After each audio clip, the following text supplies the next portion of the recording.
Thank you, Isaac. Good to be back in Hyderabad. I hope most of you know HFS Research. We are an analyst advisory firm in the technology space. I'm connected to many of you. For those who I'm not connected to, use the QR code to just connect with me on LinkedIn. Good to be talking about one of the most debatable topics today. And I think Isaac laid the road out also.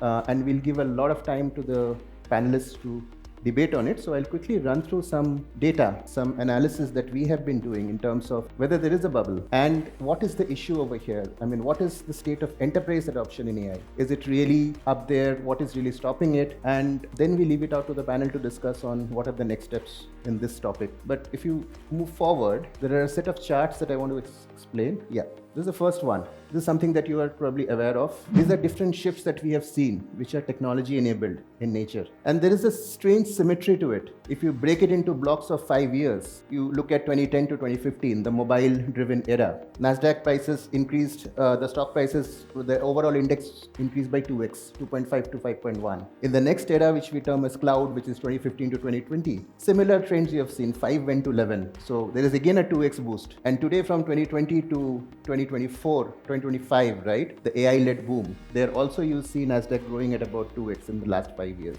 And this is not the end. This will keep growing. Despite COVID happening, despite, fears of recession and all happening.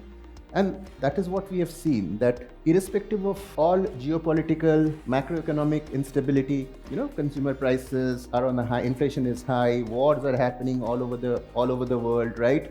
You've seen very little job growth really happen in most countries. The boom is incessant. I mean, nobody really cares about what's really happening. I mean, tariffs and all. Everything points to a tough overall environment, but what the spending on AI is actually bucking all that. Here's another chart which shows the capital spending by the top 5 hyperscalers, right?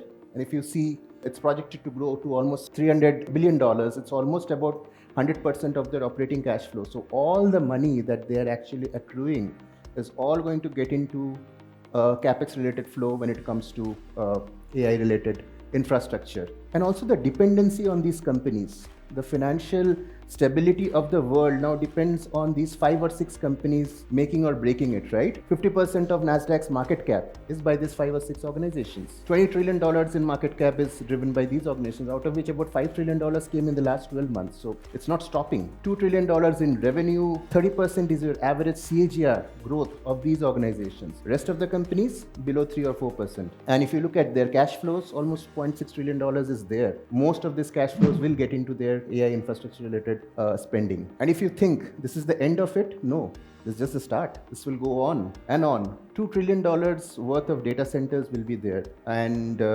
if there is $2 trillion worth of data centers, imagine the amount of revenue it has to generate to make sense of the investments.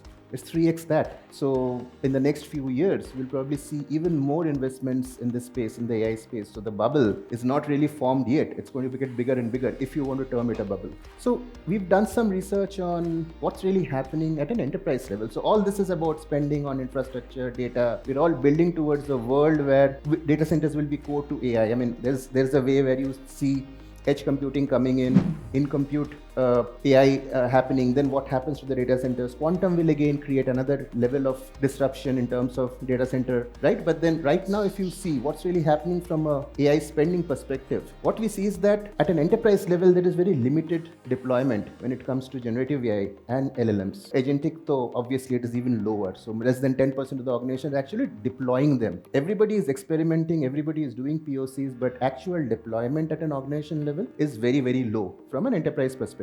The second one is the scope of AI. It's not very few companies are actually making this AI across the organization. It is still at a function level. It is still at a department level. So again, less than 10% of the organizations are really looking at it at an organization level in terms of the scope of the AI applications. The need for AI is actually split between internal needs and external needs. Almost 50-60% of the people we spoke to said that, hey, I'm doing this because my competition is doing it, or my investors want me to do it. But most of the people, the need is not from within, that they want to use AI to differentiate. They see AI as completely transformational for their business and their industry.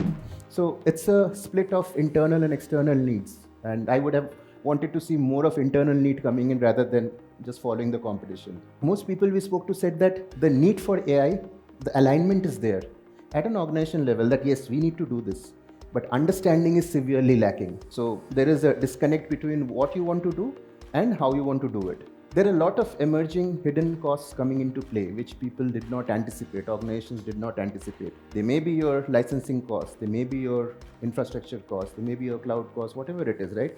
Most people, when they jumped into the AI bandwagon, they did not anticipate it to be bloating from what they expected. And that's also holding them back from really doubling down and making this strategic. The lack of CEO ownership is also very strong. Right now, less than 30% of the projects have the CEO really backing it, evaluating it, putting his or her effort behind it. It's largely distributed across data officers, digital officers, CIOs, business, etc., etc.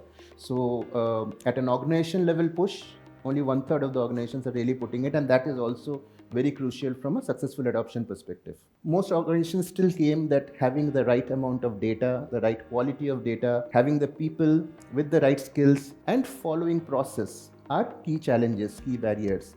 We at HFS, we are very particular about enterprise debts. We talk about process debt, talk about talent debt, we talk about technology debt, right? There are different kinds of debts that we have accumulated. And what is enterprise debt? These debts are all a cost or debts due to taking of decisions which were not right at that given point of time.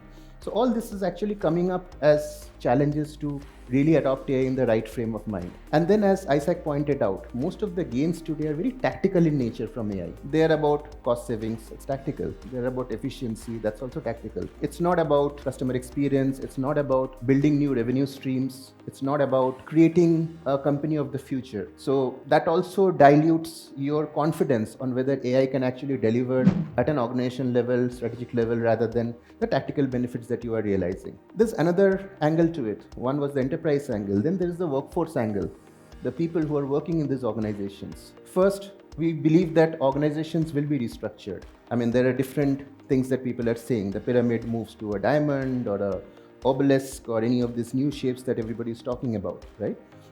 Which means that people will hire less, organizations will hire less, focus on skills will rise, in fact.